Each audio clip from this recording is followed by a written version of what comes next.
Welcome, friends. We've got a great night of Conference 1 Valorant coming at you in just a few moments. We're looking at the Central region. It's week 2. I'm Jag, joined here by TUFP. And before we get into the details of the matchup, we got a really cool announcement about how you can get more involved with the Conference 1 community.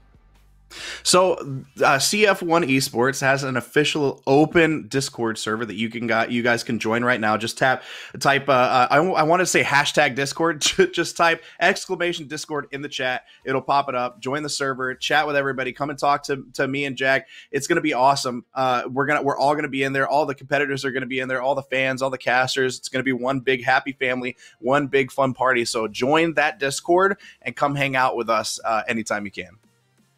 Absolutely. It's going to be one big family there, but tonight it's a bit of a grudge match. You could say a sibling rivalry, even though I don't think these two teams have met before. It's going to be the University of North Alabama going up against St. Louis University. We saw a little bit of what UNA had last week. They weren't able to get the job done. They lost that 0-1. St. Louis University, they're coming into this 1-0 after getting a forfeit victory.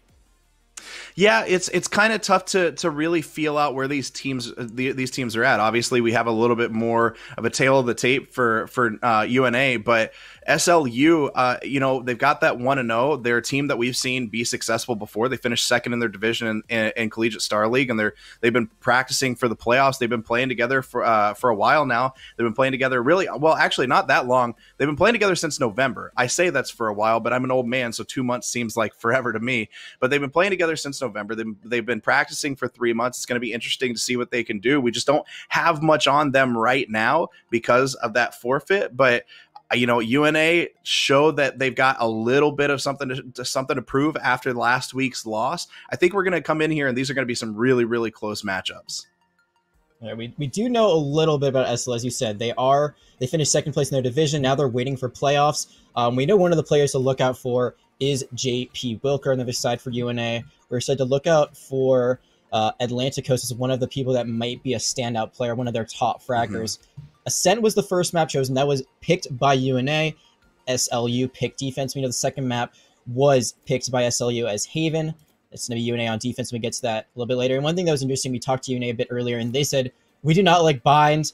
They immediately banned Bind. That is gone. So is Icebox. Split would be the tiebreaker if we get to that. But now we have these lock-ins coming in a bit early. I don't think we're going to see 3 Vipers on the side of SLU, but we are seeing a Viper for sure on the side of UNA Gaming. She seems to be gaining more traction. Yeah, I think some of the meta shift with Viper, some of the changes that have been made to her, she's just got, her wall is just so useful now. There are so many places where really Viper herself can lock down an entire half of a map and control that entire half by herself, whether it's as an attacker or it's on defense. It doesn't matter. And map control, I mean, we've talked about it before on these broadcasts. Everybody's talked about it before. Map control is the name of the game. And with Viper's utility and ability to lock down a map the way she can and lock down these zones the way she can, there's a reason why people want to keep playing her more. I'm surprised we haven't seen her every single time we jump into these games, but I'm glad that we're seeing this from UNA tonight. It's interesting, though, to see her on Ascent. I feel like generally I've seen her on Split or Icebox because she can just kind of cut out that middle part of the map if needed. Ascent also has a mid, so there's definitely a chance for you to throw up that wall, throw up Toxic Terrain, and see if it can cut out some vision. Mid control is very important.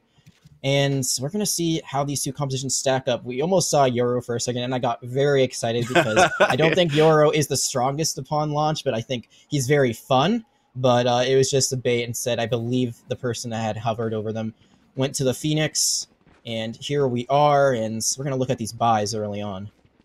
One of the things that to look out for, but with it is different to see Viper on Ascent, but the way she's working now, I've seen multiple different post-plant setups for attackers using Viper's wall since the changes have happened to her. So it's going to see, are we going to see them go for a little bit more mid control? Are they going to kind of hover around, see if they can control mid, decide between A and B side? But with a Viper, I feel like this is a very specific decision to roll with a Viper on here, especially with them attacking first. It's going to be interesting to see if they go for that A site more heavily than they go for B site. talked about that mid control. We saw them looking at mid for a second, but the Sova arrow might have stopped their plan. Shadow to be taking a very early duel, almost takes out the Omen on the other side. There is that Toxic Screen coming up over the middle, so you said it, you predicted it. There it is. Right now, no one has fallen, just very slow approach, and I'm wondering now what SLU is going to try to do. They still have that Toxic Screen, but one of the things about Vipers, you got to be worried about if she runs out of smoke. She has a gauge that she has to watch to make sure that she still has enough in the tank. Yeah, and it's that balance. It's always finding that balance. As Feast gets out of there, but Gimzo taking down Tonini. Oh, what a great shot by there, but Feast finally getting squibbed. You know, it looks like UNA is just moving a little bit slowly here. They had that control. They were watching mid, and then they just took a while to get in there as Ares through the smoke gets shift flow, and Feast takes down Gentrovert with one left. Only Omen left on the UNA side. SLU rolling through them as Feast gets the final kill on Atlanticos. And flawless right there. The defenders come out on top. SLU coming out really strong in that first round. But, you know, we talked about that mid control. They got the wall up. They had all the time in the world to start moving in, but they just waited. They were too patient and moved a little bit too slowly. They didn't do. They tried to go all the way around to get into A. They tried to go through tree. Instead, they were met by a lot of opposition. It was going to be the Omen on the side of SL. You're going to get 3 kills there, as you said, flawless. And now do the victors go to the spoils? That's going to be a bit of a buy there. It's going to be a lot of SMGs, some Stingers, some Spectres online. So right now for UNA, it's really going to be a thrifty round. At best, it didn't get anything done. I think they didn't buy anything, which is smart. Their economy is going to be a lot better going forward, but it's going to be very difficult to duel out all these SMGs with classics. But again, they're going to go for a bit of a mid-control play. I would love to see them try to approach market this time instead, but it looks like A is where they want to make their home eventually, as you see. They're going to be checking corners, but I'm not sure they're going to be expecting the jet to their right. Let's see if they use the dash to get in. There's going to be the cloud smoke. They're going to be taking a little bit of damage from heaven. Going to have to use the dash actually to get out. So that's a lot of utility that have gone out early on from that jet. Yeah, you know, I'm seeing them use a lot of utility early, period. One of the things I'd like to see is for them to wait on that Viper wall and wait until they can actually get some map control, and then get a plant as Feast takes down Squib right there.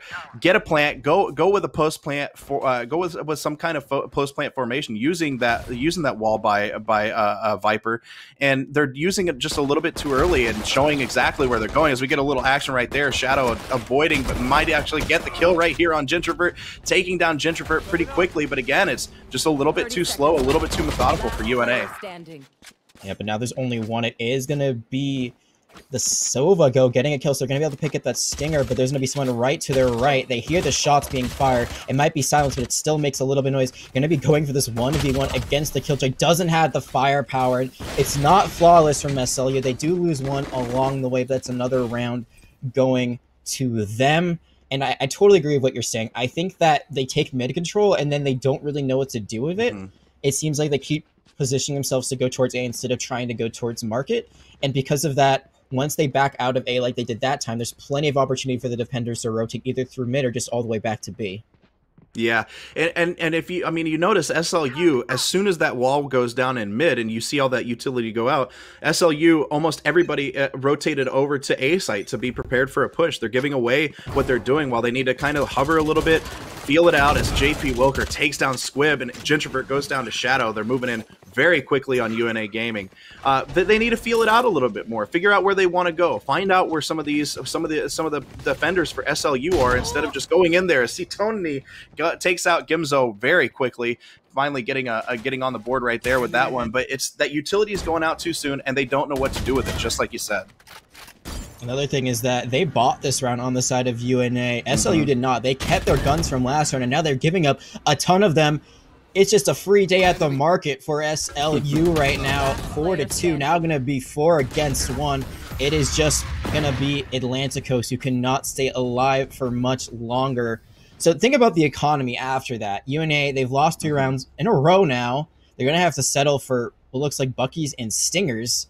And despite having superior firepower, they still can't get the job done.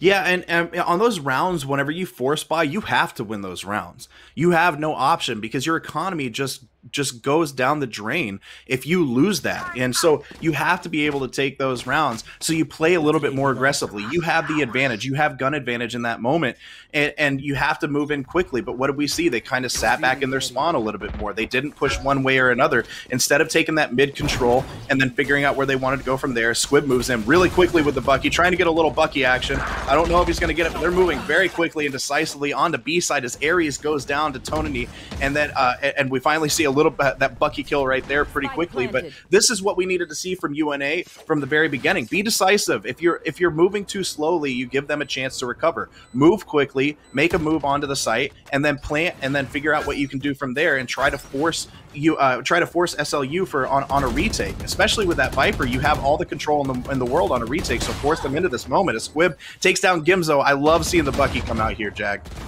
Yeah, the Bucky, a bit broken in my opinion. Same thing with the Stinger, so we'll see if these lower cost guns can win the round. It's going to be thrifty. It's a 3v1. It's only Shadow, but Shadow has a Vandal.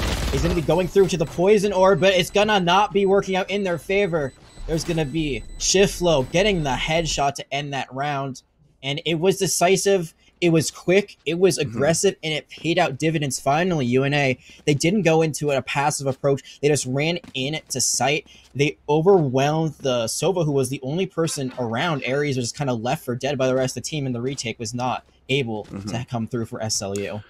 I was a little jealous of you and Steidel last week on the call last Monday, because y'all actually got to call a triple kill with a Bucky.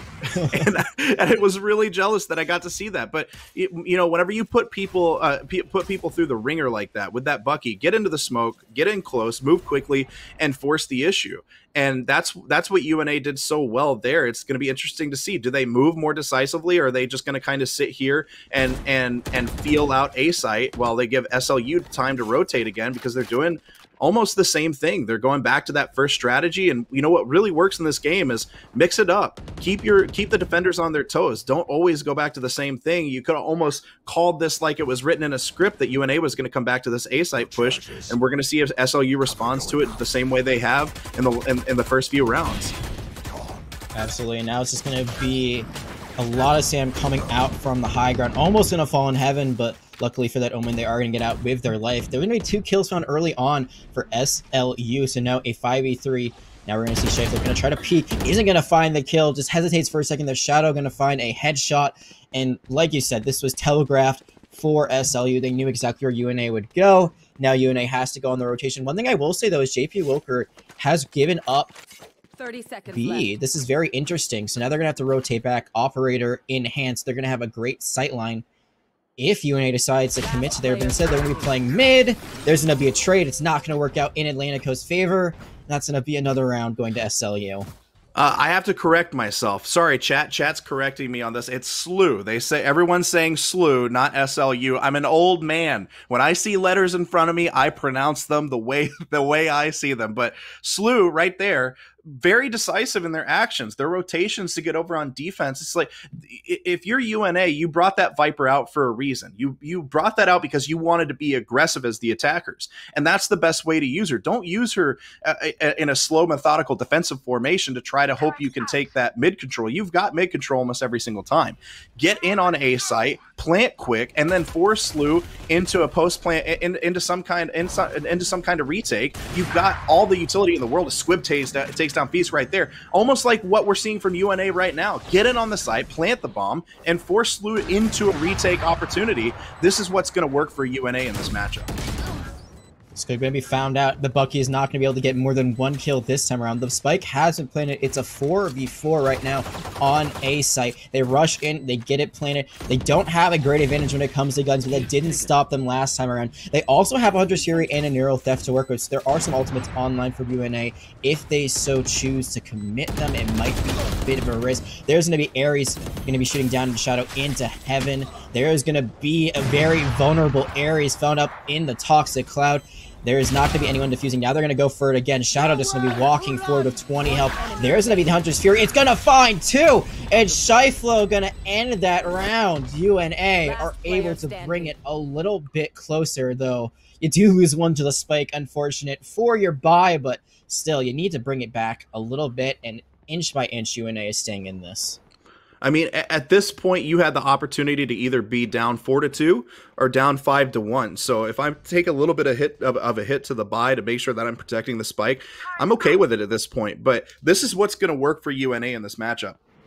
Get in there and move quickly. Both times they've moved decisively onto the sites, whether it was on B the first time or A the second time. They haven't given SLU a chance to react to it, and it's just like what we're talking about. Now we're seeing the wall go down in mid again. We're seeing them move a little bit slowly, move a little bit more methodically. Now that they've got guns, it's almost like they want to stop being the aggressors. They want to stop playing aggressively. Well, they're giving SLU a chance to rotate over and stop the plant on A, as they're all over there on long A, just waiting and on A main to get in there. And now it looks like they're going to rotate over and try to go back towards mid and figure out what they want to do from here. But they're trapping themselves in these moments. They're giving SLU a chance to take map control again. And look at how separated they are. We've got one on A main, we've got one over by tree, and now you've got the spike and other people going towards mid, but it's almost like they can't decide what they want to do.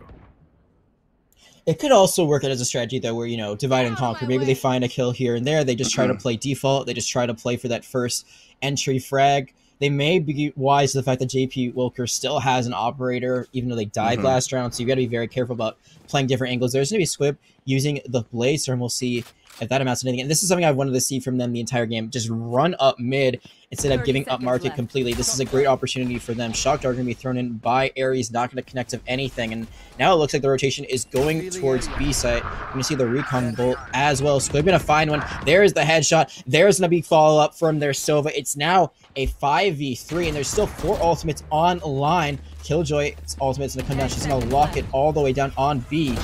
Oh, this could be bad because the spike has not been planted. There's only 6 seconds left. It's even, but it's not going to be enough. That spike is not going to be planted, and defenders are going to win because the timer expires.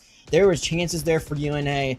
They had great positioning, but again, timing. They're playing that too slow. Yeah, and that's the thing. It's all about decisions. And you were spot on about what was going to happen with them deciding to rotate over. They decided to rotate. They decided to go back towards B site. They know, okay, well, they're defending on A. We're going to rotate over. They might have one person watching over there. But if you watched how they did it, they took mid control, and then they all just kind of sat around and moved in slowly, and it gave Gimzo a chance to really take them all down one by one by one. And you see 3 people go down that quickly. Well, now all of a sudden the spike's on the ground. You didn't get the plant. That's a huge hit to your economy, and it's a huge hit to the strategy, and the momentum continues to go away, where just make a decision and go quickly. What I'll say about UNA is I like the strategy. I like them trying to feel it out. It's just when you make a decision, make it quickly and then move on it. As, oh, Atlanticos takes down Ares, but Gimzo takes down Atlanticos and makes him pay for taking that. A 1-for-1 right there for both teams. We got a 3v3 situation between them both. We do indeed, and before that there was another trade, so trades upon trades happening so far. We're going to see a Viper's Pit be committed off point. I have not seen this in a very long time, but it's a very smart play. It lets you go for the spike, so now you got it back in your hands. Now you won't have it for later, but the ultimate being committed nonetheless. Another thing to point out was that operator was taken out of JP Wilker's hands as they are dead. There's the drone going to be thrown in, but going to be met immediately by a flashball. Now it's going to be a 1v1 trade again. Now it's 2-on-2. We're going to see another curveball be thrown in. They still have the flame all. They're going to use it. They could use it as a heal, but instead they're just going to try to build up some distance. Going to be firing through it. It's Shadow. Shadow going to finish off that round with the 3-piece. And it looks like it could have gone UNA's way, but SLU on this defense has looked pretty impeccable so far. Yeah, I mean, right there, I actually don't mind the way that they played that. They played that pretty smartly. They decided to go with another strategy. They had that middle, and they picked up the spike. They decided to go through a tree, but that just comes down to Shadow care. I mean, you look at SLU right now. Everybody on SLU is playing well, but Shadow just at 12-3, he is absolutely going off. So that just comes down to you need to hit your shots, and whenever you're going against a player like this, in that moment, a 1v2 is not as lopsided as you think when a guy like Shadow for SLU's on the other side. So that was just very well played as JP Wilker takes down Tonini with the op back in Wilker's hands. Love to see it. Gonna find a little bit of connection with Undersphere, but not enough to take anyone offline for now. So they still have a Blaze Storm and run it back of their own Squib. Gonna be met with a curveball, tries to dash out, dashes into the wall, but there's gonna be a little bit of crossfire from Gintrovert. going to be able to find one. So now it's a 4v4. We've seen Squib seems to really love this buck. He has given up going with normal gun to go for the shotgun. Hot Hand's going to be thrown out to cut off that choke point. The Neuro Theft committed, so they had an idea of where they were, but it doesn't matter. Shadow will not be stopped, is going on a run here with this Vandal. Still has the Flame Wall if needed to heal themselves up, and that's going to be UNA Gaming taking some losses, backing out. They have the spike, going to teleport Atlanticos onto A with it. Gonna be killed though before it's completed, so now they know there's someone waiting to meet them there, but there's an Omen waiting to meet them mid as well. Shots are lining, not gonna be able to find the final blow onto Gintrovert, but a lot of damage done. All they have right now is a Spectre. It's a 3v1. They have the spike, but the Neural Theft already being committed. They won't be able to find out any sort of information. It's not looking good right now for them to feed, and now it's looking deadly. As Shadow able to find another one. Operator going to be in their hands, and I mean, we were told earlier on that JP Wilker is the one to be watching out for, and they're not doing badly. I mean, this whole team is doing great, but at least for their team, kind of near the bottom of the leaderboard, it's really been Shadow who's been stepping up right now for SLU. Well, I mean, this is what you get whenever you have a team like this. You have a team filled with people that can step up at any moment. And so, yeah, normally we would look at JP up, but everyone, more than every once in a while, a player like Shadow decides to pop off with the Vandal, doing more work with the Vandal in one match than I think I've ever done in my entire life. I'm a Phantom player. There's a reason. My aim is bad. But it's incredible to watch them work. It just comes down to you got to hit those shots. As Gintrovert takes down JP Wilker, but they get a 1-for-2. UNA has the 4v3 right now after that exchange, but UNA's got to move in faster. I think anytime, even if they play it the right way, when they're playing methodically, we've got smokes out all over the place. Oh, Shadow getting another chance to go back at it, but Squib sitting right here as they get the spike down. UNA's got to move quick like this. They've got to get the spike down. As Squib takes down Feast, but Shadow drops Squib, and let's see how Shadow can work right here to try to retake this spike. I know there's one in hell, but it doesn't matter. They're still going to find that trade. Now it's going to be Atlanticos finding the crossfire, and there were a few players weak there for UNA, but they get the job done. We saw a very similar approach earlier on in this game. They ran onto A after taking a little bit. They plant the spike, but then they can't hold it down. They're the retake. They do fight off. That's going to be another round going to UNA, but still, SLU has a pretty nice lead 4 rounds ahead. Yeah, and I mean, look, every single time we've seen the 3 rounds that we've seen UNA win, it's because they've moved quickly before SLU has a chance to act on it, before SLU has a chance to retake. I think that's the best chance that UNA has in this matchup. If they give SLU too much time, then they're not going to be able to even get the spike planted. But move in fast, move quickly, get the spike planted, all work together, communicate, and you have a chance to try to stop SLU on the retakes. Squib has the op, but decides to use the Blade Storm instead, dashes on to point, goes up, isn't going to find anyone in Boathouse because there is no one there. A very quick approach on to B. The spike is going to be planted, and now you see SLU, they're on the outside looking in. They're all going to be caught in that shock dart. Secondly, going to not find anything, but they took a lot of damage entering the point. UNA did. Now they're going to lose one early. I'm going to lose 2. JP Wilker says, I saw your Blade Storm. I'll raise you one. Going to end up falling, but still finds 2 before doing so. Atlanta goes to be taken out by Ares. You see, Shifle just sitting right now on the spike. Use the Poison Orb. Use also a little bit of that Molly, but it's not going to be enough. They are going to fall, and they're just going to wait for that to go down. Actually, they decide, if I throw my Hot Hands on top of it, it's going to mitigate this damage. The spike defuse is going to come out, and we're getting closer and closer to that halftime, only 1 round away, and SLU has brought up a mighty good lead. Round in the half. Well, I mean, that's why lockdown always comes up so big for teams, and why Killjoy, a lot of people consider Killjoy to be so OP. In that moment, you need to get the retake, you need to get any advantage you can, and when it drops the lockdown like that, you saw that the retake positions for UNA actually weren't that bad. They were in a good spot, but once that lockdown hits, there's nothing you can do about it. So very well played by SLU on the retake there. Great job by Killjoy to be able to lock that down for the team. I mean, Killjoy by herself is an agent that can lock down an entire half of the map in the hands of the right player. So very well played by SLU on that one. It's not only that, I've noticed that Gimzo has had really good timing. Both times they use the lockdown, they have found enemies out. Sometimes it just is a way to clear out a point, but there it's finding kills. And you know who else is finding kills? It's JP Wilker and Shadow. They're each going to find one, and now it is a 4v3. It's the last round before the swap, so there's still a teleport as well as a run it back that we could see coming out for still on the other side. Hunter's Fury are going to see a Shite look to take the spike. They do, but JP Wilker is waiting in the wings, finds an out. Squib has that Bucky that they have loved oh so much so far, but it's going to be very difficult for them to do anything with it, considering how much of a range deficit they're going to be facing. They've also found out the Sova on the side of UNA Gaming, so they have an idea of where they were running. They might be putting themselves in a pretty hard scenario to get out of. They're going to be dashing in. Bucky not able to find the kill. Now it is one lone soldier left for UNA, and the shock dart kill from their counterpart Ares is going to clean up that round. It's 9-3 as we head into the split, and I mean, we've seen crazier things happen. We've seen pretty crazy comebacks that are possible on this map, but considering that we know this is actually SLU's one of their favorite maps, I don't know if it's going to be in the cards for UNA. No, I mean, especially, well, you know, we talked to SLU before the game tonight, and one of the questions that you asked them was, what's your favorite map? What do you like to play on it? And it was Ascent Defense. And so we're seeing why, you know, if that's literally their favorite map, their favorite side, we see why they're really good at it. They move quickly, they communicate on their pre-plant positions are great. Their retakes, they move decisively on retakes, and I feel like JP Wilker has somebody tell him, say, hey. They said on the broadcast, Caster said that Shadow's coming up. Shadow's the one taking over. They're talking trash to you. So I feel like JP Wilker was throwing it back at us just a little bit, saying, no, don't worry, I can still frag too. But we see why they're so good on this map, especially on the defense side. But you know, UNA doing everything they can. It just looks like that's a difficult play against a team who's very, very confident on that map.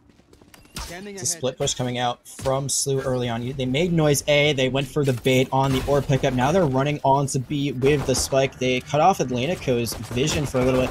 On the mean side, Shadow might be caught out a little bit here. It's them versus the world. Able to find a few shots, but Squib takes them down. JP Wilker able to find two. Oh my goodness, that was some amazing just game sense. They're able to turn around, go for the 360. Gonna end up falling at the end of the day, but still a great play there by them. Now we're gonna see if UNA can play for the retake. It is a 3v3. The Jet on the side of UNA is already pretty weak, so the defenders have a bit of a disadvantage. We'll see how they try to get back onto this point. The Frenzy is firing away. Ares just going to spam. Gimzo's actually going to be able to find it, though. Ares able to find another. Atlanticos finds one. Can they find two? It's going to have to take a lot of effort there. They're going to have to find four. There's still a turret that's going to find them out. That spike is not going to be able to be defused. It's taken too long. They find the kill, but it is nothing more than a moral victory because SLU is going to take another round. They are only 3 away now from a very early victory early on in this series. Props to Atlanticos for doing everything he could for his team right there to try to be able to get that retake and defuse the spike. But it was really well played by SLU. They faked out on A. They rotated to B. I mean, that's what we talked about earlier. That's what we wanted to see from UNA. It's feel it out. Feel out where you think everything is. What are your senses telling you? What is your instinct telling you? Well, their instincts told them, I think everybody's at A. We know there's a lot of people at A. We're going to rotate to B real fast and plant the spike. And it doesn't matter if you all go down. Right now in pistol round, if you get the spike planted, especially if you win, that's money. So that's all that matters. Is Shadow goes down to Gentrovert early to the Bucky, but Feast takes down Gentrovert, but still a big loss early on for SLU by losing Shadow right there. But we still have JP Wilkers. Same strategy, different way to do it. They run on to B once again. The spike planted very early on, and you saw there for UNA, they know the desperation. They know how close they are to losing the first map in this series, so they decide to go for the buy to get Marshalls and Buckies, but now it is only that Marshall wielding player. Are they going to get knifed to death? Oh no, it's going to be the Singer that ends up taking them out, but that was very close to being JP Wilker just running in with the knife and getting that kill. And in Overwatch, there's a Torp Hammer kill, just kind of like the ultimate sign of disrespect. And I feel like in Valorant, getting a knife kill is very similar. Yeah, that's extremely disrespectful. But again, I think that was because of us. I think JP Wilker's like, oh, you guys don't think that I can frag as well as Shadow? Tell you what, I'm gonna go ahead and get a knife kill real fast, and then we'll see what you guys are saying about me. But I mean, let's see what SLU does again. I think they realize they've got all the control. UNA set up in a pretty good spot right here where they can watch mid. They've got 2 covering B right now. If SLU moves quickly, they could maybe go in and plant. But I mean, we've got UNA at a slight gun disadvantage right now. But this right now is a chance where they have to come out as Ares takes down Gentrovert and Feast takes down Atlanticos. Not a great start for UNA on defense. That's huge. Now SLU is going to get the spike down. It's all going to be retake for UNA at this point. Yeah, but can you retake when it is a 5v2? You said they needed to win this round. So far, they cannot. Squib going to be falling, able to land 1 or 2 shots. Now, again, it is the Sova in no man's land. A flawless round. Almost got a few kills there. SLU had a few Meep members, but it wasn't enough, and now it is match point. And one thing I'm finding very interesting for SLU is even though they're in a win scenario, they decided not to buy here. They're going to stick with their SMGs, with their Spectres and their Stingers, and I don't think it's a bad idea. We saw it before. They went up against UNA when they went for the full buy as they did here, and they still came out on top of that encounter on round 3. I think the big thing for SLU right now is, okay, we're playing aggressively. We're moving in quickly. We're making each one of these fights as attackers. It's a close quarters fight, and so the Stingers and the Spectres are going to benefit them, especially the Stinger right now being one of the most overpowered guns that you can buy early on. Why not stick with it? See if you can finish off this map without even needing to buy. Just another flex move by SLU at this point. They know that they've got all the control in this. If they lose being down by a gun disadvantage, it's not a big deal because they're up 12-3 right now. They can afford to lose a few. They can give a round here or there, but you don't want to give up too much because you never know what can happen in a game like Valorant. So far, Shadow's going to be walking on to the point. Squib's going to find one of the judge, but it's going to be Shadow and Ares holding things down once again. And one thing I noticed is they got so much utility out of the Viper early on. The Snake Bite, the Poison Cloud, all being committed before they really had any idea of where SLU is going. But now they know exactly where they're going. Spike planted. GP are going to be firing into heaven from hell. Not able to find any kills. Getting very low themselves. There are a few members on the side of SLU that are weak. They're going to try to go for the wall bang there, but they're not able to find it. There, they're able to find a few kills. Now it is a 2v3. SLU, they could win it here, but it's looking unlikely. Now it's only the Killjoy left alive, and Gimzo is very far away from the spike. Going to be throwing that Nano Swarm way over the top. It's going to land, but they're going to fall in the meantime, so the alley-oop play isn't going to work out in their favor. UNA, they're going to fight another day. I mean, that's exactly what you were just talking about, Jag. You got to be really careful. You know, a flex opportunity like that to be able to not buy, not be able to take them, it could go poorly. But now SLU's like, okay, that's enough messing around. We're gonna buy. We're gonna put the op back in JP Wilker's hands. Shadow's picking up. His Vandal. He's gonna go to work and go to town with that. At this point, can somebody Venmo Squib some in-game currency real fast so we can stop seeing that Bucky come out? Because I want to see a Vandal or a Phantom in Squib's hand. I know you're down 12-4. I know that it's been working out from time to time, but I'd like to see some range because the Bucky's just not going to come through right here. This will be the Hunter's Fury as well as the running back coming out very early on. None of them are going to find kills, but they do get some information of it. Squib is going to be walking right past a few members, ends up falling, and now it is the Omen doing work. 2 kills up. Now it's actually turned around somehow, some way. UNA, they have found themselves in a 3v1 just like that. The hot hands not going to come out in time to keep Shadow alive, and UNA have now won 2 in a row, and it's still very winnable for SLU. They're still so close. One more round, but I don't know about you two. You feel the momentum can kind of change in a heartbeat, and that might be what's happening right now for UNA Gaming. I mean, this is a game of runs, right? This is a game where when you get the momentum in your favor, when you get the economy in your favor, you can really start to roll. The problem, you know, it's like in basketball. Sometimes you see guys shoot a three-pointer and another guy knocks it down. It doesn't seem like that big of a thing when the game's not being played right now, but you let a guy get a free shot and all of a sudden he's on. That could be happening with UNA right now. They get a couple of kills, get a couple of clean shots. Well, now they're like, okay, now I know what I'm supposed to be doing, and it could be really dangerous for SLU. Right now, being up 12-5, is there a lot of danger? No, obviously not. SLU moving in really quickly to A to get that plant down before we see a big fight. Feast planting right now. They look like they're going to get in their post-plant positions and be in really good shape, but you never know. UNA could. They're only down by 7 at this point. They were down by much more a minute ago, so we don't know what we're going to see here, Jag. A Squib takes down Feast. Already looking for the defenders, but now it's evened up. We know that they take too long. Now they're just going to be firing through the floor. Hell and Heaven are trading some kills, but it's going to be Gimzo who might have put this away. Now it is only Shiflo on the point. It's a 2v1. Going to use the Viper's Pit. There is a lockdown online for SLU if they really want to go for it now. There's the bait. Not going to be using it yet. Going to break the Nano Swarm. Going to find one through the smoke. Can they do enough? There's going to be an alarm bot that's going to make them vulnerable. It's not going to be enough. The lockdown isn't even needed there. It's just going to be a lot of Killjoy utility coming out at the very end to secure that for SLU. They're going to win on Ascent 13-5 and go up 1-0 in this series. Number one, I don't know what's going on with my camera right now. If you've seen Horizon Zero Dawn on PC has a 72p setting right now. Apparently I have my camera set on that setting, but a little pixely, but that looks like it's my internet's problem. So we can all fight my ISP together later. But yeah, I mean, SLU looked dominant from the very beginning. They looked like they were moving and rotating the way that you plan on doing whenever you hop into a Valorant match and you say, okay, I would like to play this map perfectly. SLU was doing that the entire time. And you see them on defense. They were rotating at the right times. They had good feel. They had good map sense. And UNA was just taking a little bit too long. So by the time they got to flip over to attackers, they had all the momentum. They were playing aggressively. Did they get a little fancy and a little tricky at the end? Yes, absolutely. But whenever you're whenever you're up by that much, you got to flex on your opponent just a little bit, especially in a game like Valorant. So, you know, it's going to be interesting to see once we move on to the next map, how SLU responds, how UNA responds. But as of right now, it's tough to see SLU not being the favorite going into map 2 after the way they played on Ascent.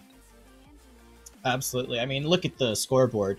4 of them are in the top 5. Aries just going to fall a little bit below that at 6, but still a great performance all around by them. Shadow was definitely the best player there, but honestly, you look at their Omen as well as their Killjoy, not too far behind, so it was an all-around very good team effort. I think the biggest thing, you talked about like speed, it wasn't just about the pace of the game that SLU were playing. They were also very decisive. You could tell they had a game plan in mind every time they had a defense or an attack approach. They would always be on the same page and they'd execute for the most part. You said they were getting fancy at the end. I would say maybe just a wee bit overconfident. They did give up 2 rounds that maybe they didn't need to, but 13-5, 13-3, what's the difference in the end? There is a bit of a round differential that might, you know, affect standings at the end of the season, so we'll see how that pays off in the long run. But for now, they are riding high as they go up 1-0 in the series. Still a lot of action here at Conference 1 to be played. We'll be bringing Haven to you in just a little bit after this short break.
All right, welcome friends. We are back on the air. Conference 1 Valorant action coming at you. And if you didn't know, this channel is now affiliate, so if you love what you're seeing here, give us a subscribe, help out everyone involved. We love it. But you know what I love more so far? The game that we've seen so far between the University of North Alabama, UNA, and St. Louis University, which are SLU, not SLU. We're sorry for that one, chat. Well, they really slew in the last map. There's your official dad joke for the night. Everybody has to deal with that one. You're welcome. Everyone gets one. Yeah. But look, we knew that SLU loved Ascent. And we talked about that during the last map. We talked about it before the match even started. We knew that Ascent, especially on defense, was their map. Well, now going into map 2, this is a completely different game. This is a chance for UNA to really show what they're made of, being a little bit of a newer team. They've had some changes here and there, but I really feel like this going into map 2 is where you have a chance to reset, and you can say, okay, y'all got map 1, great, awesome. Now you have to finish this off and have a little bit more confidence and try to change that momentum going into map 2. And one thing that's really interesting to point out is that Ascent was actually UNA's pick. So for UNA, they might think, oh no, we just lost what was our pick. Unfortunately, they were kind of playing to SLU's hands there. But now SLU, they pick Haven. UNA, they got to pick defense first. So they're in a little bit more control of their destiny this time around. We'll see if that pays off for them. One thing to note, we talked about SLU and their success. UNA, they're also a pretty new team. They've had some new roster members come in the last few weeks, and they've done well elsewhere. They did really good in their spring placements for the NECC, going 2-0 those, placing in one of the higher conferences. So good for them here. We're not seeing the same results so far, but like you said, you got to kind of reset yourself. You give up one map, the series isn't over yet. You got to reset yourself and move on. And UNA, again, they're going to lock themselves in very quickly. They're going to be sticking with the Viper I'm not sure how I feel about that because I feel like it didn't go as well as they wanted to last time around, but they're going to lock it in regardless. And we're going to see Reyna come out to play for the first time in this series. Yeah, I don't, you know, looking at UNA's roster or their team right now, I don't hate the comp. They're going to have a lot of intel between Cypher and Sova.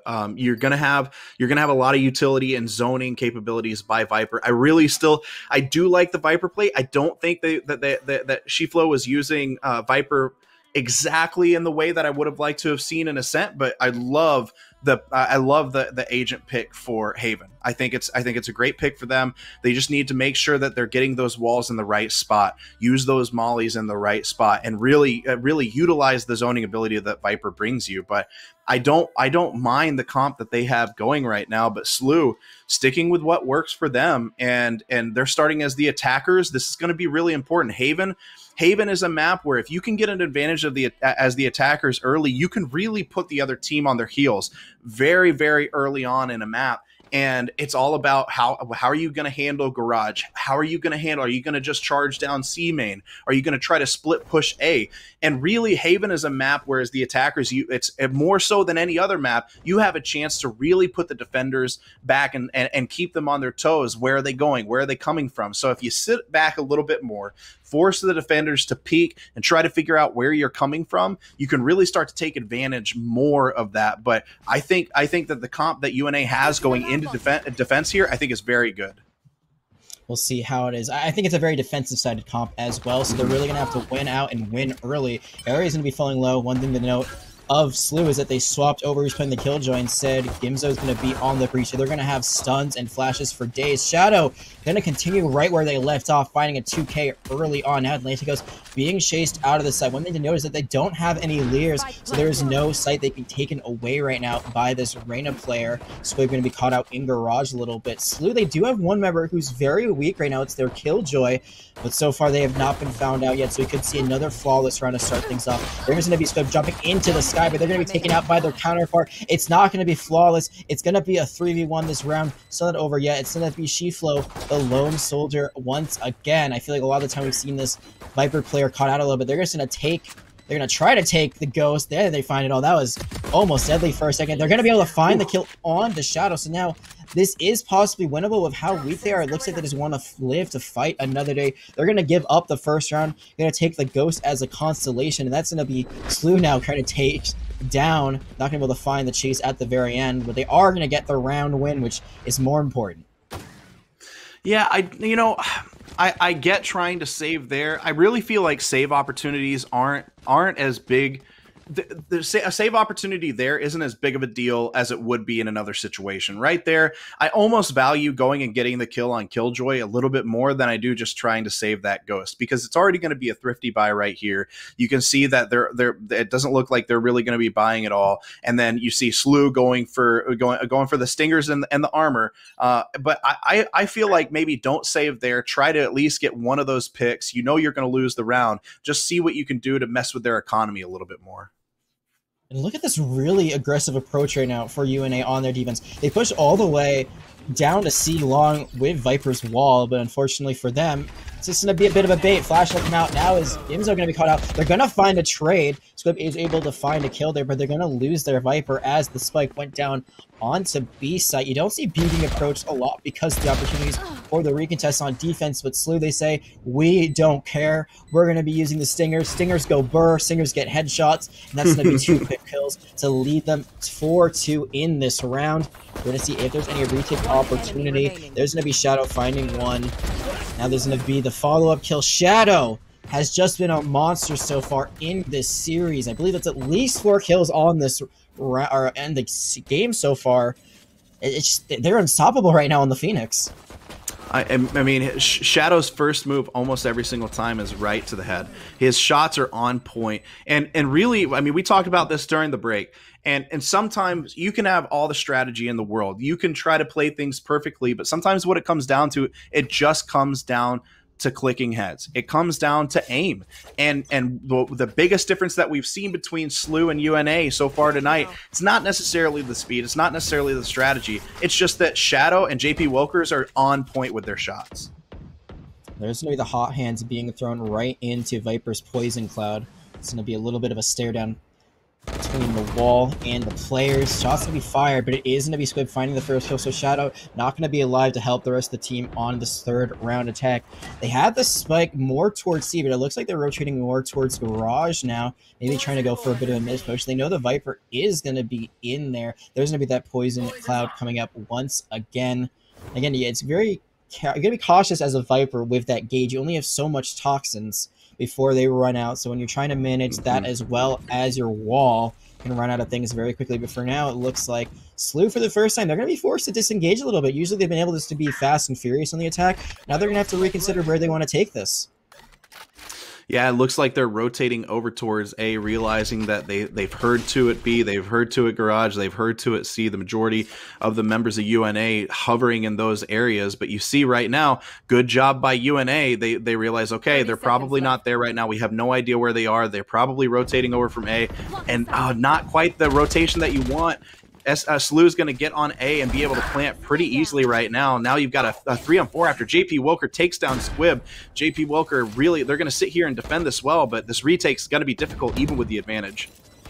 They really want to win this round. You can tell they're committing the Blade Storm despite the fact that JP Wilker has 30 health right now and a little bit of a dream. Turret's going to find them in Heavens. That's going to give some information to the attackers after planting the spike. They're going to lose Ares, though. It's not going to be enough with the Blade Storm. You're going to see if it's enough there. It isn't. There's still the Omen alive. Omen going to be able to find there a gray kill through the wall. The wall bang with the Stinger. It's a 2v1, but there is the final kill coming out from Atlanticos, and it is going to be a round going back to UNA. They started off that defense very well. You can see the spike going to be given over to their Sova so they can get another ultimate orb.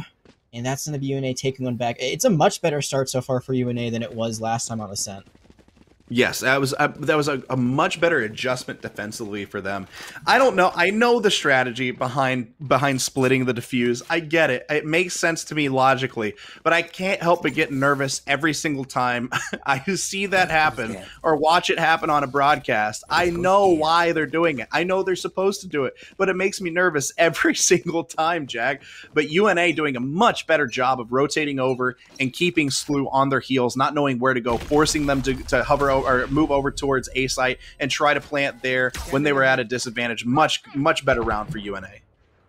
Squid going to continue their kind of strategy of not picking a real gun, but it's not going to matter because they're going to run right into a headshot. Had the Blade Storm out as well as a sidearm, but it's not going to be enough. They're going to fall early on. Now Shadow's going to be using the running back, going to be throwing in a curveball, trying to clear out C, trying to find anyone out. There's going to be JB Wilker just jumping right in to Garage, and Shadow going to find a kill there at the very end. It's a 5v2. It's a 4v2, and there's only a Viper with their ultimate left standing as well as the Cypher. So they have two heroes that are really good at defense, but not so great at retakes. On your Cypher, you really need your tripwire as well as your camera set up already. They don't have that right now on C. As you see, the attackers are going to take it. Now they're going to fight in Garage. They're not even going to worry about trying to take the point, and it's not going to work out in their favor. The shot's not going to land, and like you said a bit earlier, sometimes it's just as simple as clicking heads. No heads were clicked there on the side of SLU UNA. They're going to give that one up.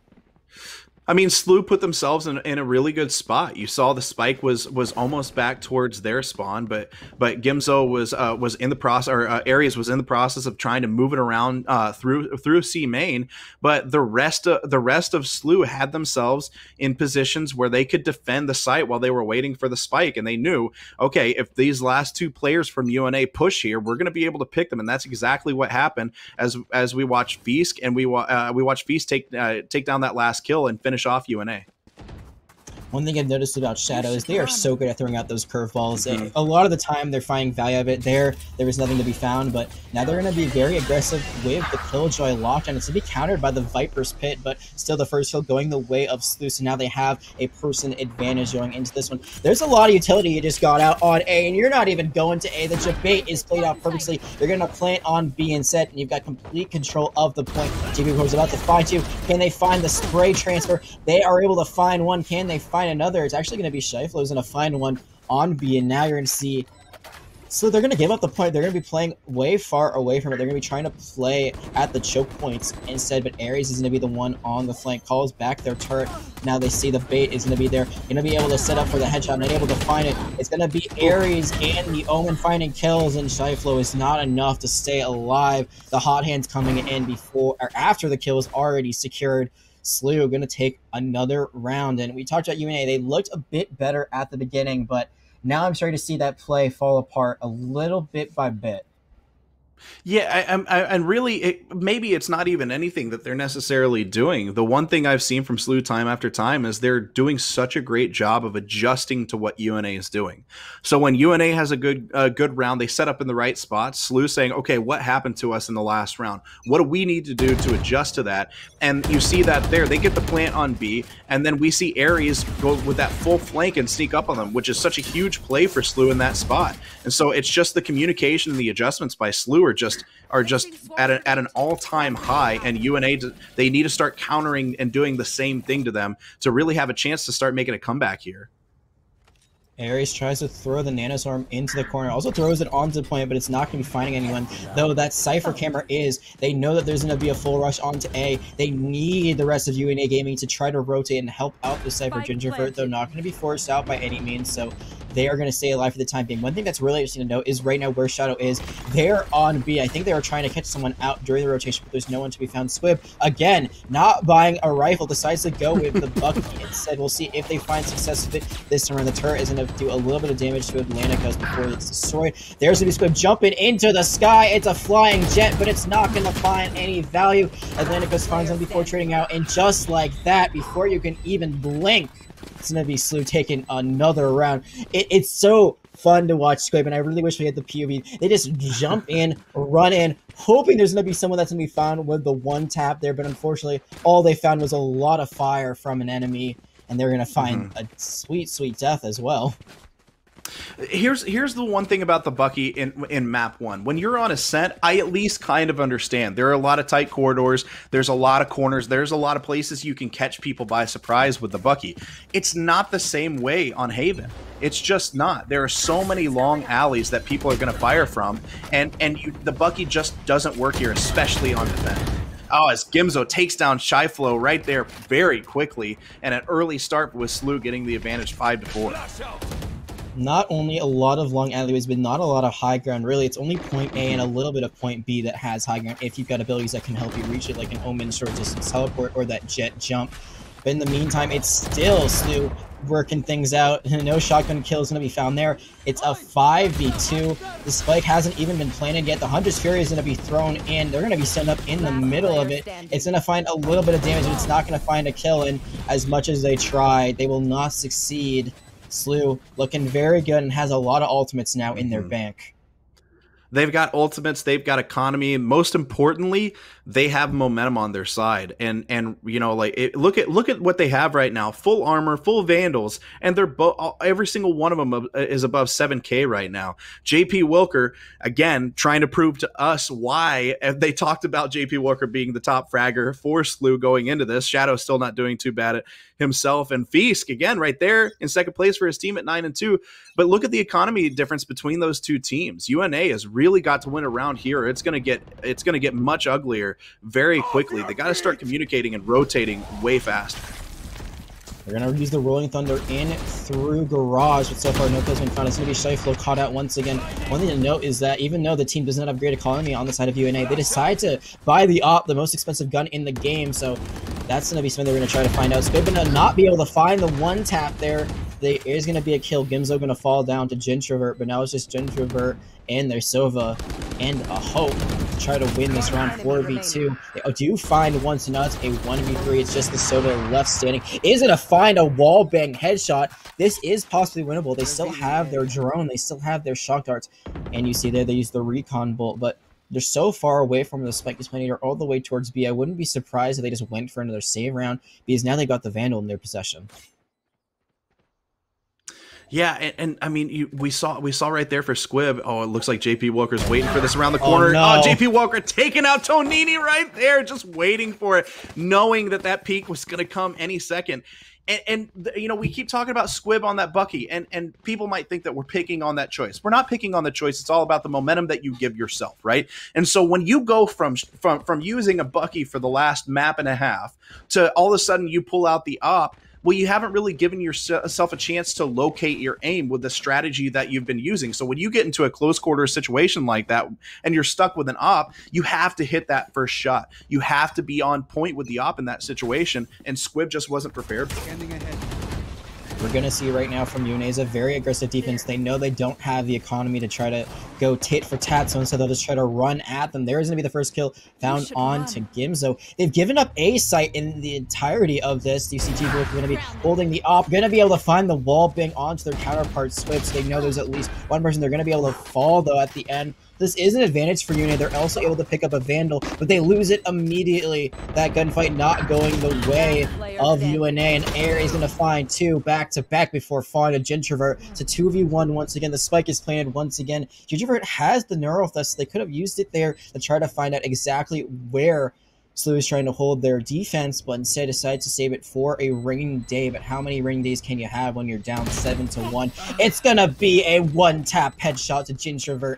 They had no chance to respawn there, and there have been opportunities for UNA Gaming here and there to bring a round or two back. Just has not gone their way, and SLU are looking even better than they did on Ascent. Yeah, I mean that last kill right there, the last frag of that round shows you everything you need to know about what SLU has been doing.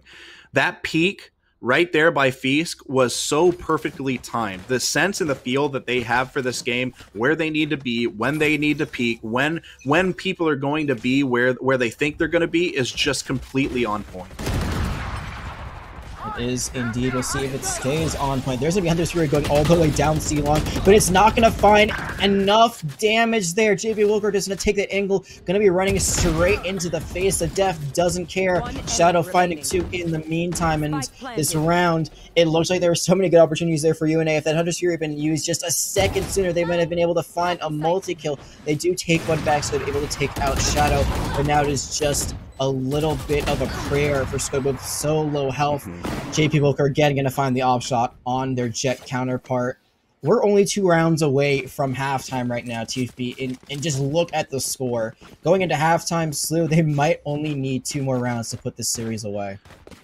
I mean, going into this map, what did we talk about? We talked about if you can get an advantage, just an advantage, even if it's just a 1 round, 2 round advantage as the attackers on this map, it's so huge.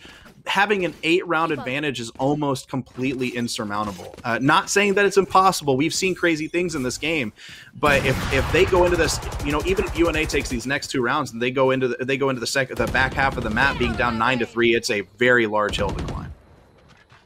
We're going to see the Bladestorm be committed by SLU. There's going to be Squib finding one off the bat, just jumps right into mid and finds a good kill. But now you see that this defense is really split. The Bladestorm comes out on the other side from UNA, but they don't find anything of it. JB Wilker does find one of the Bladestorm of the round. Again, the numbers advantage for SLU has been in favor of them almost all game. And you see there's a rotation towards C, but the spike is going towards B. Shadow able to find one, finds 2, 3 for the round. The spray transfer gets the headshots. The spike being planted for a little bit extra economy. And one thing I want to point out about Haven is it's very unique in games like this. Like CSGO does not have 3 points ever.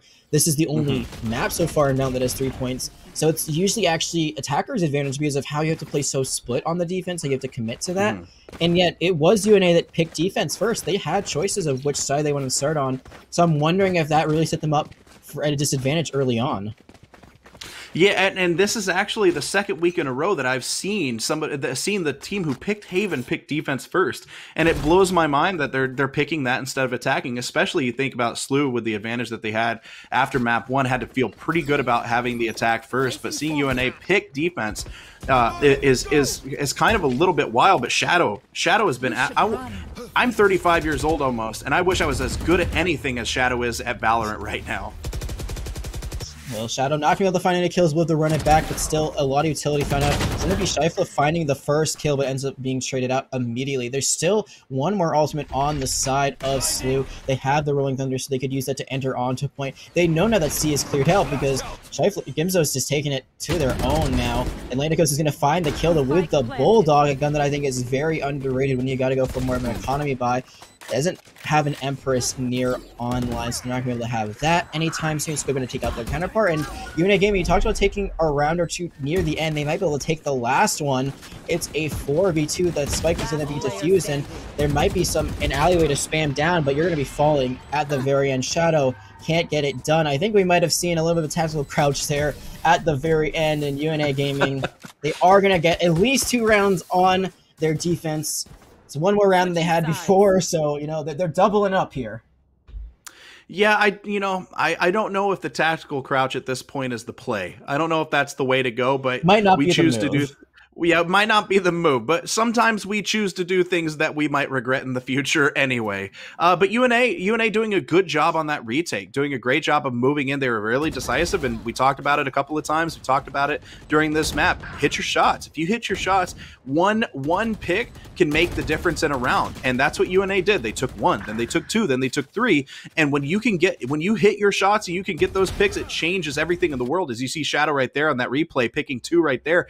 Those are the differences. That's the difference between these two teams right now is SLU is hitting those shots and UNA has just struggled with it until that round as JP Wilker takes down Tonini really fast with the frenzy. Flash upon flashes, that's what I talked about. Breach, that's going to be 2 kills there now. They're going to go for the knife kill again. They're not going to find it. Shadow and JP Wilker competing. That might cost them their life there. As you see, Atlantico's able to get some heal lifts.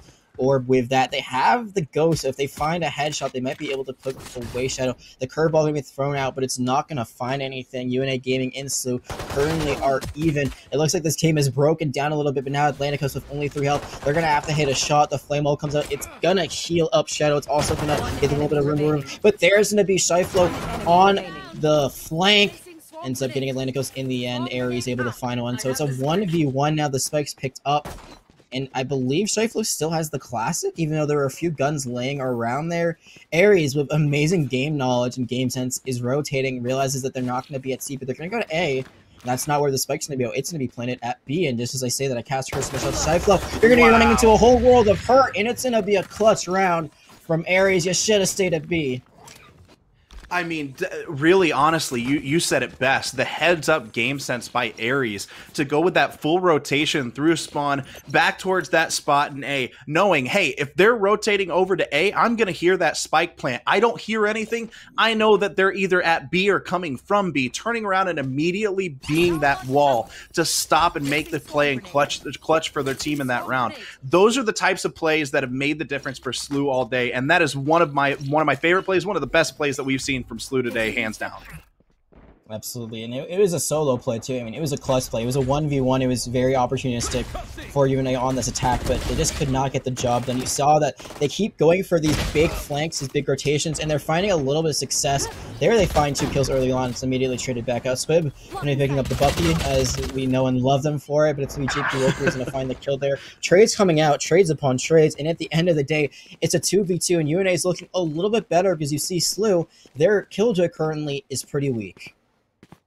You see right now, UNA is deciding to rotate over to C, but again, that feel for SLU, the communication, they know, okay, we know that rotation's here, they're not on B, we're going to go move over to C, but let's see the Viper set up in a very, very good spot right now, as, Scheifele trying to get the pick right there, gets the pick on JP Wilker, and like you said, Killjoy already low, but Aries getting the kill on Gintrovert right there, getting over to the spike, getting the fake defuse right here. Let's see if they can get that down, but Aries is still defusing, gets it halfway. Can Aries make a move on Scheifele? Oh, they're playing chicken right now, bouncing back and forth right in there. Oh, and Scheifele gets the kill on Aries, and the attackers win, keeping UNA alive. That is a heads-up play by SLU to rotate over, but Scheifele ready for them the whole way. And it was a good attempt by Aries. They knew exactly where Scheifele was coming from, so that's why they put the turret there.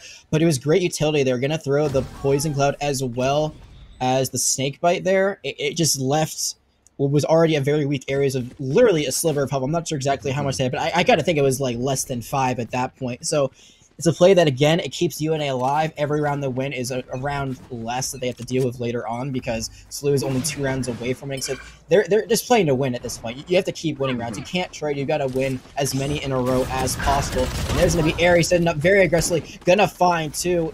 Meanwhile, JP Wilker's going to fall elsewhere, but it's going to be a great play from Aries. They do fall. The trade still is in SLU's favor. A 3v2 happening. Now the attackers, they're looking to back out. It's Atlanticus who has the spike. They thought about going A for just a moment, but they're going to be going more towards mid. They still have their Sova alive. They're going to live to fight another day in this round. And I guess the question is, where do they go from here? I would love to see them go for a bait, honestly. They have had good rotations when they know that there's a point is just taken over completely by the defensive team. But they've never gone back. And if you can wait long enough, if you're patient enough, you can kind of try to bamboozle SLU out of their positions where they're holding and go for the retake. Just go for the spike plant there. But instead, they're going to be going into garage, and they're going to be meeting a sidearm that is very deadly. It's going to be 2 shots there. Not 1 shot, 1 kill, but 2 shots, 1 kill there. There's going to be a little bit more utility coming out from the Brimstone. Now it is Atlanticos all alone with the Bulldog. Going to be fired at 1 way, going to be fired at 2 ways. The Paranoia comes in a bit late. It doesn't matter. And now SLU are 1 round away from taking this series. And you know, I totally agree with what you said. I would have liked to have seen some sort of bait, some sort of rotation, but they did almost exactly what SLU expected them to do. They rotated over, they kind of looked at B, but then you saw them going towards garage. Well, Feast was there waiting the entire time. If they would have gone through C main, they probably could have been able to try to bait them towards, make some sound or something towards B, take C main, get the spike planted, get some money, and have a chance. They were at a disadvantage, but to just go straight through garage right there, they were sitting ducks. Absolutely. And the Sheriff is still a very powerful gun. I keep wanting to call it the Magnum, so that's why I just said sidearm there. But it's still 1 shot, 1 kill a lot of the time if you can land those headshots. Now Shadow and Gimzo just going to play super aggressively. They know this is their round to win. They know the game is in their favor, so they are just going to go in. Risk it for the biscuit. Gimzo going to get their second of the round. Aries is going to fall, so it's a 4v2, and it looks like the attackers are going to plant the spike very quickly, but now it is just Atlanticos against 4 enemies. It's not even enough time for me to finish that sentence, JP Wilker. It might have not done so great on Ascent, but here they are stepping it up on Haven, finishing up this game. That's going to be 26-8 rounds total. A very great round differential for them. We didn't get to see what SLU had last week because of the forfeit win, but it doesn't even matter. I mean, they look so dominant, so good, and I gotta say, if you're in the Central Division, this might be a team to look out for. I absolutely agree with you. I mean, I feel like this is some of the most decisive communication that I've seen from any of the teams in the conference right now. And SLU, you saw them every single time, especially when they get on the map that they picked, and especially whenever they were on defense, they looked like lions hunting for their prey. And every single time, that the last round is the perfect example. Whenever they decide to be aggressive, they move in, they get those drops, they get those picks, and then all of a sudden, UNA doesn't know what hit them. So if you're in the Central right now, I would absolutely be worried about some of these guys. Names to look out for are JP Wilker and Shadow, but SLU definitely proved that they deserve to be at the top of the power rankings of this conference, not even just their division. They might be one of the most dangerous teams completely in CF1 Esports right now.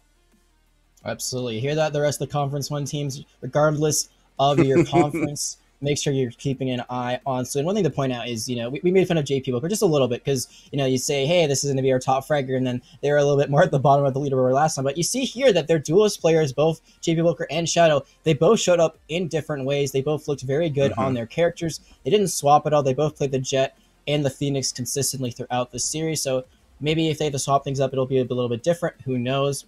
We'll have to see it later on in the season if they do decide to go with different things depending on, you know, balance change and stuff. But why bother? I mean, they basically ran the same comp the entire time. The only change was they took away the Sova and added the breach. So I thought, even though a little bit lower on the kill board, there's a lot of great utility. You get the concussion as well as the flash. So both of those things worked out really well. And that's why you got 7 assists if you're playing that breach. But still, I want to give a little shout out to Shyflow. They really stepped it up on that Viper on that last WC. Second in the leaderboards overall, 14-14. Not a bad performance. Yeah, and really honestly, shout out to the entire UNA team. In map one, we saw a little bit more from them. They were definitely a little bit more comfortable on Ascent, which was the reason they picked that map. And we saw a little bit from them. Really what it comes down to is it comes down to just being a little bit more aggressive. Valorant, we talk about Valorant, CSGO, and games like this.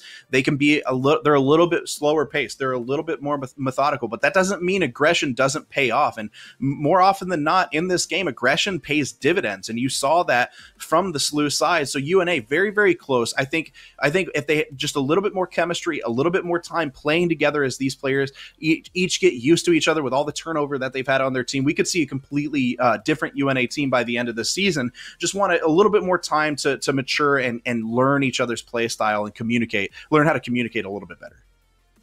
Absolutely. It's not a sprint. It's a marathon. It's a very long season here at conference. Once there's plenty of time to get back at it. You might have 2 losses start off the season in the first 2 weeks, but there's so much time to catch up, so much time to improve, get synergy with your teammates. Like we said, they had a new player that came on recently, so it's always a little bit of a shakeup when you bring a new element into the mix-up. But we're going to be moving on from this conversation to be taking a short break because we're going to have an interview with someone on the side of SLU from that winning squad. We'll be back in just a few moments.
Can you can hear me now? Perfect. Gimzo. I played Killjoy on the first map and Breach on the second.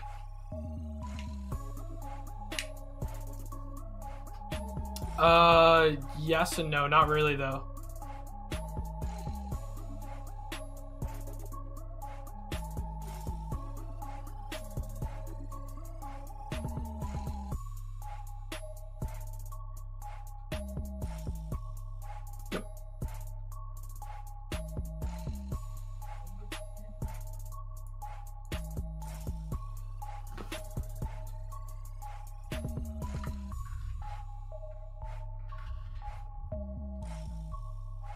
Yep.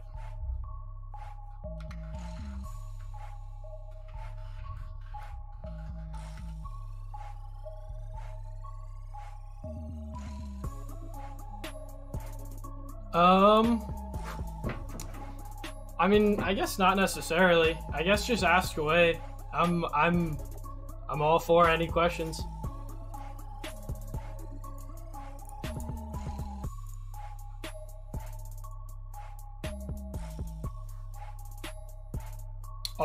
It's our favorite map, Split?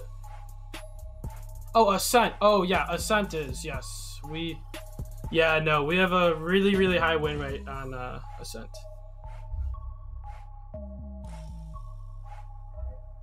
Mhm. All right, I'm ready. I'm ready for it. I love it.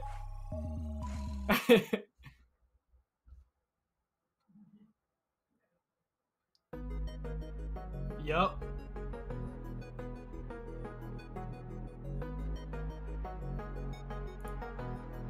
Perfect.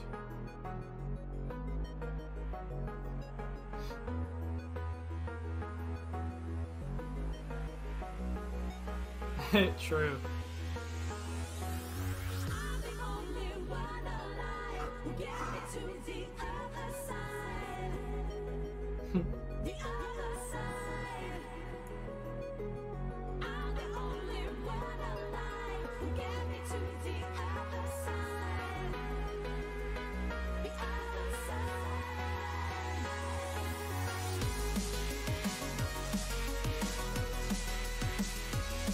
Yeah, I mean,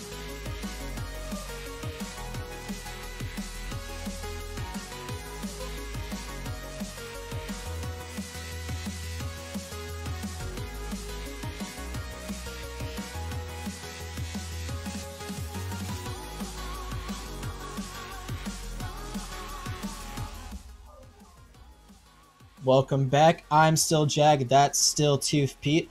But we've got someone new with us here. It's gonna be SLU's Gimzo. How are you doing after that great win? we're feeling pretty good. We came in kind of guns a-blazing. We tried to work on some strategies here and there, and we always had a plan. Yeah. Yeah, well, you guys had a great series. So one thing I want to ask, the first question I want to ask is we saw a couple of attempted knife kills. One paid off. One didn't quite pay off. What's the communication like whenever you're feeling so good and you're feeling so confident to be able to pull out a knife and say, we're just going to have a little fun right here? Well, to be honest, we all of us came from CS:GO, so literally right after that, when we were gonna get that knife kill, JP actually goes, "Yeah, wait, why didn't you let me kill him? I was gonna get more money. Like, this isn't CS:GO, man." So unfortunately, don't get more money. So what's going through our minds? We're kind of, I mean, we're a very fast tempo team, so when we get rolling, it's kind of hard to stop us, unless when you saw on the Ascent, one of the last rounds when they 5-stacked that site, or we believe they 5-stacked it. That's kind of where we get stopped. But well, you didn't get stopped much. I'll say that it was a very clean game for the most part. One thing I do want to ask, though, is we know that Ascent is one of your favorite maps, and that was the first one that was chosen. It was actually chosen by UNA, so what was your mindset? Like, how are you guys feeling going into that first map, knowing that he was already kind of in your corner? Yeah, so when we heard that we got they picked Ascent for first, we were really excited because, one, that is our highest win percentage. That's our best map. We have a lot of strats for it on offense and defense. So we were really, really comfortable. We kind of just stuck to our game plan. We're like, okay, we had to go in with a lot of respect and kind of just let that do our own thing. You know, I'm glad you talked about this. You guys being a fast-paced team, a team that really tries to roll in. You know, whenever y'all are moving that quickly, and whenever y'all are definitely more fast-paced than some of the teams that we've seen in CF1 so far. What are y'all saying to each other? How are y'all working this out? Whenever you say, okay, we want to move quickly, who's going in as our point man, and how long did it take you guys to get the communication on? Because that takes a lot of communication. How long did it take you guys to really get the communication on point for plays like that? So, I mean, it took a while. We've been working together for a while now. We've gone through so many different phases. As one, we tried like specific, okay, you look here, you look here, you look here. And then we kind of were like, okay, well, that doesn't really work for us because we're kind of, I mean, we're a bunch of solo players. So once we kind of we're able to like get all like on the same page of like, okay, first man out kind of looks at common angles, second man out looks here, and then from there, then we were able to flesh out ability uses. But a lot of it was just us kind of just working through, like going from the dumps and working our way up. So you were one of the few players on the side that actually swapped which agent you were playing. You were playing Killjoy on Ascent, and then you went to Breach on Haven, and Ares is the one who ended up playing the Killjoy instead of the Sova. So I want you to talk me through that. I was very surprised you guys swapped off the Sova with the great sightlines that you could have there for, you know, an Owl drone or a Recon Bolt. Yeah. So in the beginning of our team, we kind of wanted to assign like roles. And we put like Freak on Omen. We had JP on Duelist, Shadow. We used to have him on Sage, and then Ares was also always Sentinel, and I was a Breach main. I've been a Breach main forever. So having to swap off just recently, I had to switch over, and on almost every single map except Haven, I play Sentinel. So that I guess we were like, okay, let's because Haven's one of those maps that we can freely move fast. There's big open sight lines, so having the Breach on there allowed us to go fast on offense and defense. So they allowed me to play Breach. You were let out of Sentinel Gel to be able to play Breach for one map only. Well, I'm all out of questions here, Chief Pete. Do you got anything else for our interview subject here? No, I mean, you guys looked incredible. We talked about this at the end of that map. We really think that you guys are a team to look out for in the conference, and definitely one that I think other teams are going to be looking at and being like, okay, we have to be ready for this. We have to be ready for the way they play, because as quickly as you play. So congratulations on the win. You guys looked really, really good tonight, and I'm looking forward to watching you guys moving forward. Thank you. Thank you. Thank you for joining us, Kim. So a great win, 13-5 on Ascent, 13-3 on Haven. As my partner, he said here, a team to look out for. And unfortunately, we're at the worst part of the broadcast. We're wrapping it up here. But some reminders, if you weren't here at the top of the broadcast, be sure to join Conference One's new public Discord server. There is I think if you hit exclamation point and then Discord, that should come up in chat. There it is. I was right. I predicted it. Saw the future with this graphic. But yeah, type exclamation point Discord in chat to join the server. All the players, all the production staff are all going to be there hanging out and having a good time. So it's a great place to be. And another reminder, we recently hit affiliate. So if you love what you saw here tonight, please subscribe. We know you got a lot of the Twitch Prime subscriptions out there, so why not give it to us? But that is it. Thank you so much. I have been Jag here with Tooth Pete. SLU taking the victory 2-0 here in Conference 1 Central Division. And be sure to check in tomorrow, because there's going to be another game in the Western Conference starting at, can you repeat that please for me, because I missed it, 7 p.m. Pacific time. So be sure for that.